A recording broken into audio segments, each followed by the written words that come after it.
Hey everyone, this is David Brown with the migration update for May 26th, 2022 from the Braddock Bay Hawk Watch. It was another beautiful, warm day. The skies went from partly cloudy to mostly cloudy, and the winds were out of the south and southwest for the whole day. Here we have a juvenile bald eagle, a very fresh one, what we would call a southern juvenile, so born to the south of us over the winter. And in this plumage, you see the dark head and the dark underside to the body, usually some white in the wing pit area here. And we see an even trailing edge of the wing because no feathers have been replaced, and since it's so fresh, there's very little feather wear. And we also see another bird. This is a male red-winged blackbird that was diving at the bald eagle just to try to chase it away from the blackbird's nesting territory. Here we have a ring-billed gull. And we see a lot of gulls early in the season, but even this time of year, there's small numbers of gulls hanging out along the lakeshore. I saw this bird flying by, so I snapped a few photos and was happy to see that it was a blackpoll warbler. Here we have a juvenile broad-winged hawk, and it was a really good day for broadwings. We had almost 1,000, and almost all of them were juveniles. We're seeing a few adults here and there, like maybe out of all the birds I saw maybe 5 adults. So we're primarily into the juvenile migration, and a lot of them are molting their inner primary feathers, so it's common to see a gap in the wing. Here we have an immature bald eagle. This is one that would have been born 2 summers ago. We can see the combination of some longer retained juvenile feathers alternating with the darker feathers that have been replaced already. Here we have a flyby indigo bunting. Here we have another juvenile broad-winged hawk, but the one thing I want to point out about this photo is how long the tail looks. So with these broadwings, sometimes when the tail is completely closed, it can look quite long, and you might mistake it for something like a Cooper's hawk. But we can see that the markings on the underside are a bit different than that teardrop streaking that we would see on a Cooper's hawk. So just be careful sometimes. Sometimes when buteos fold their tails, they can look quite long.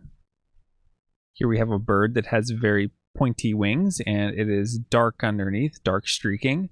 So this is a merlin.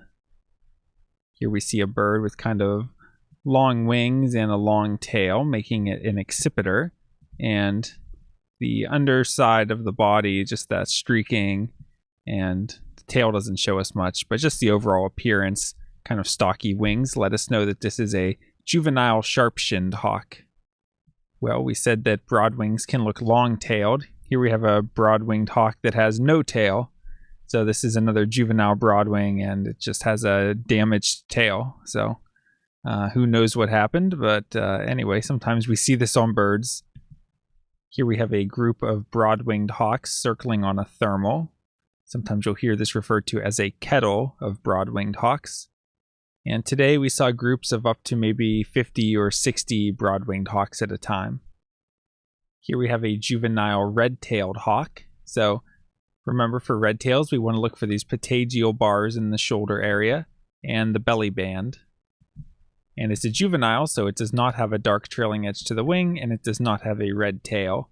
And red tails are just bigger and bulkier than broad-winged hawks. Broadwings are kind of small, pointier wings, not really that, not that chunky looking, but when you're seeing lots of broadwings and then you see a red tail, it's just noticeably a bigger, more powerful looking bird.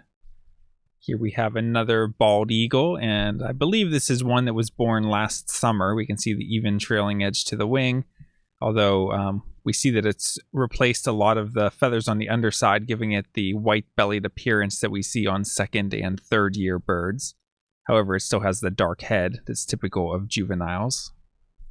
Here we have a juvenile northern harrier. Remember, the juveniles don't have much streaking on the breast, and they're also clean in the patagial areas. This isn't the sharpest photo, but it's a juvenile red-tailed hawk.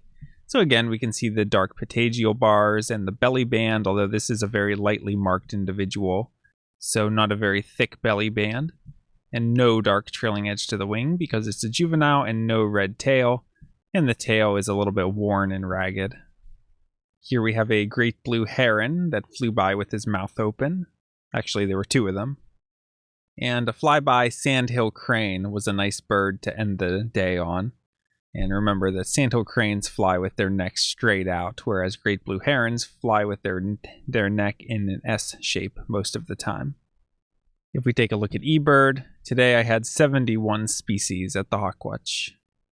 And if we take a look at hawk count for our migrant raptor totals, today we had 338 turkey vultures, 12 ospreys, 108 bald eagles, 14 northern harriers, 4 sharp-shinned hawks, 2 Cooper's hawks, 993 broad-winged hawks, 22 red-tailed hawks, 2 kestrels, 2 merlins, and 3 peregrine falcons, for a total of exactly 1,500 migrants.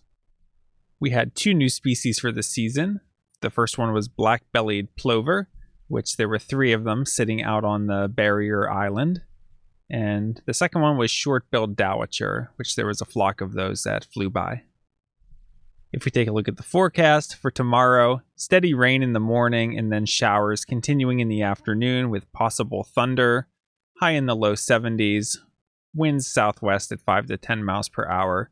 So even though that's a good wind direction, it's very light, and just the rain and gloomy conditions will probably prevent any hawk flight. So might even cancel the count completely, but we'll see what the weather's like in the morning, but not looking very good. For Saturday, rain ending early and then breaks of sun in the afternoon, high in the upper 60s, winds west-northwest at 10 to 15 miles per hour. So we'll have to keep an eye on that to see when the rain ends and if it actually clears up. But even if it does clear up with that wind direction and speed, probably not a ton migrating this time of year. And for Sunday, we're looking at partly cloudy with a high in the upper 60s, winds northwest at 5 to 10 miles per hour. So again, I would expect light, maybe moderate migration.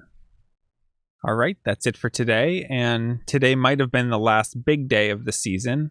Nice to get 1,500 birds here at the end of May. Although there are some favorable southwesterly winds coming up the last few days of the count on Monday and Tuesday. So hopefully we'll end on a strong note on those days. If you like this video, please hit the like button and be sure to subscribe and hit the notifications bell so you don't miss any of these daily updates from the Braddock Bay Hawk Watch. This is David Brown. Thanks for watching.